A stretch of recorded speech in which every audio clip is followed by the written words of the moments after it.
Boa tarde. Eu vou começar falando um pouco sobre o nosso tema, que é papéis que as mulheres assumem socialmente em diversos países, pensando em dimensões familiares, mercado de trabalho e socialização das mulheres.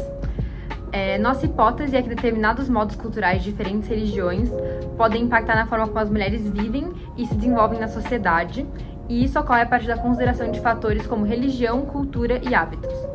A religião, por exemplo, pode interferir naqueles contextos em que ela é mais conservadora, como, por exemplo, em traços do islamismo, que, por exemplo, envolvem a ideia de que os maridos devem sustentar as esposas dentro do casamento.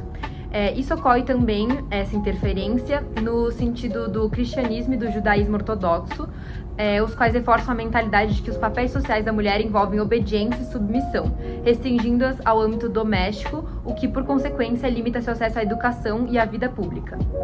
Nesse contexto, é possível considerar que a cultura acaba moldando a expectativa social do papel de uma mulher dentro de uma sociedade, na qual, baseado em hábitos, tradições, costumes, a mulher ela vai ser moldada a partir de um pensamento da sociedade, e esse pensamento vai ser imposto a ela, e ela vai ter que acabar cumprindo justamente esse papel social da qual ela é colocada, da qual ela precisa ser vista.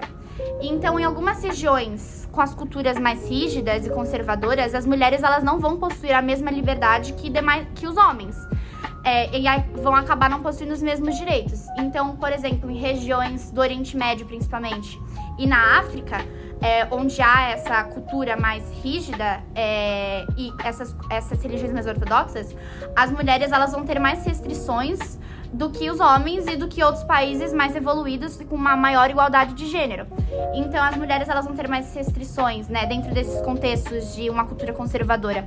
Restrições de vestimenta, sexualidade, e principalmente isso vai afetar também a sua forma dentro da sociedade em relação à área de trabalho, na qual elas vão ter maiores dificuldades para terem empregos em mesmo nível que os homens, empregos de grande ascensão, e também uma questão de escolarização, em que em muitos países do Oriente Médio, por exemplo, as mulheres elas nem devem ser direcionadas à educação, e elas também não são ensinadas a trabalhar ou criar uma independência financeira, na qual elas são muito mais ensinadas a ser uma boa esposa, a servir ao seu homem, a ser submissa a eles.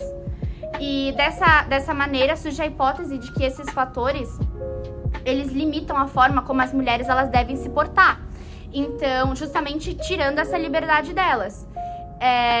Então, elas não vão ter esse mesmo tipo de educação, e elas vão ser e por elas terem essas restrições, elas vão ter que direcionar o tempo delas, o trabalho delas, não voltado a trabalhos em grandes empresas, em grandes lugares, mas sim a trabalhos domésticos. E elas não a trabalhos domésticos ou, enfim, cuidado com os filhos, e não vão acabar tendo a mesma jornada do que outros homens, e muito menos a mesma independência do que eles. Nos dados apresentados em questões de violência contra a mulher, a taxa de mortalidade de mulheres adultas é mais elevada no Afeganistão, Irã e Iraque, uma questão que se repete também nos próximos dados, tanto de proporção de mulheres submetidas à violência física e sexual nos últimos 12 meses, o que também inclui o Brasil, e mulheres que sofreram abuso psicológico, os mesmos países. Seguindo em questão de violência contra a mulher, a taxa de mortalidade de mulheres adultas é mais elevada no Afeganistão, no Irã e no Iraque. A proporção de mulheres submetidas à violência física e sexual nos últimos 12 meses também apresentou maior incidência no Afeganistão, no Irã e no Iraque, e também no Brasil. O mesmo cenário de países que aparecem em questões de mulheres que sofreram abuso psicológico. No nosso último gráfico, que fala sobre acesso à educação e ao trabalho, analisamos que o nível educacional de um estado equivalente na população de 25 anos ou mais do sexo feminino é maior na Noruega e na Finlândia. A porcentagem de emprego feminino é maior no Brasil e na Finlândia. A taxa de alfabetização de jovens do sexo feminino não apresentava dados de todos os países, mas os que se destacaram foram Brasil, Irã e Iraque. E por último, o desemprego feminino foi mais acentuado no Iraque, no Irã e no Afeganistão. Com base na hipótese desenvolvida, a gente decidiu optar por uma análise que seja interdisciplinar e que vai mostrar pra gente quais impactos a religião tem nesses países e as decorrências da religião também. Então, como, por exemplo, a cultura, escolaridade, violência, fecundidade e taxa de mortalidade. A gente escolheu as mulheres e especialmente entre 15 e 24 anos, apesar de ter alguns dados que vão abranger um pouco mais que isso. A gente começou escolhendo os países que mostrassem dado que seja com muita intensidade de quais efeitos a religião e a condição do país vai ter nesses dados. Então a gente começou pelo Afeganistão, Iraque e Irã, que são maioria muçulmana e que tem a presença muito forte da religião, especificamente no estado. A gente seguiu também escolhendo o Brasil, que é um país muito abrangente, tem uma desigualdade muito alta, mas também pode-se considerar que a maioria é pobre e cristã. Talvez não pobre, mas se não for, vai ser uma renda média, que também vai estar no meio dos dados que a gente vai analisar.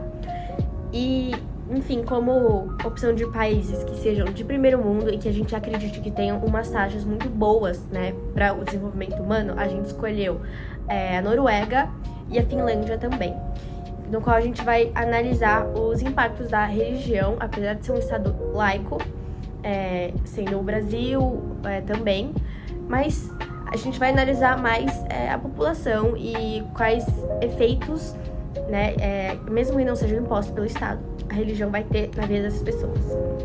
Baseando-se em nossos dados, há uma clara disparidade entre os países mais conservadores e os países mais liberais, quando se trata de todos os tópicos estudados.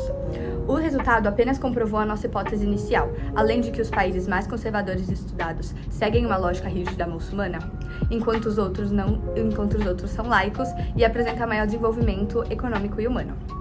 O Brasil, apesar de ser laico, é muito grande e desigual, e dessa forma há uma forte presença religiosa e conservadora, mesmo que não seja a regra.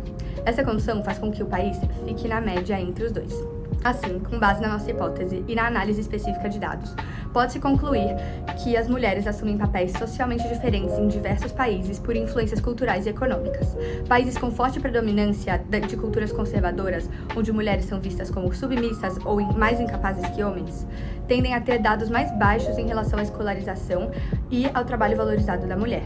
No Afeganistão, Irã, Iraque e Brasil, por exemplo, as pesquisas revelam que as mulheres são mais excluídas dentro da sociedade do que demais países como a Finlândia, Islândia e Suécia, onde a igualdade de gênero não é tão grande e as mulheres possuem altas taxas de emprego, ensino e baixas taxas de violência física e psicológica. E esse foi o nosso vídeo. Obrigada por assistir.